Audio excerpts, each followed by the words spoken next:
एक बार एक बाप और बेटा अपने गधे के साथ अपने गांव जा रहे थे। शुरुआत में बेटा गधे पर बैठा था और बाप पैदल चल रहा था। रास्ते में एक गांव के लोगों ने देखा और बोलने लगे, देखो कैसा बेटा है, गधे पर बैठा है और अपने बुजुर्ग बाप को पैदल चला रहा है। यह सुनते ही बेटा शर्मा गया और गधे से उतर गया। उसने बाप को गधे पर बैठा दिया। थोड़ी देर बाद जब वह दूसरे गांव से गुजरे तो वहां के लोग बोलने लगे, कैसा बाप है जो खुद गधे पर बैठा है और अपने छोटे बेटे को पैदल चला रहा है। यह सुनते ही बाप गधे से उतर गया और बाप बेटा गधे के साथ पैदल चलने लगे। जंगल के रास्ते में कुछ और लोग मिले। उन्होंने देखा और हंसने लगे, अरे भाई, इनके पास गधा है और फिर भी दोनों पैदल चल रहे हैं। यह सुनकर दोनों सोचने लगे और दोनों गधे के ऊपर एक साथ बैठ गए। थोड़ा दूर और चले ही थे कि कुछ और लोग बोलने लगे, ये कैसे लोग हैं? दोनों मिलकर एक बेचारे कमजोर गधे की जान निकाल रहे हैं।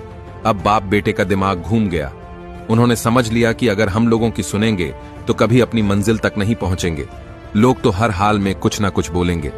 अगर उनकी बातों में उलझे तो कभी आगे नहीं बढ़ पाओगे। जो तुम्हें सही लगे वही करो और अपने काम और अपनी मंजिल पर ध्यान दो।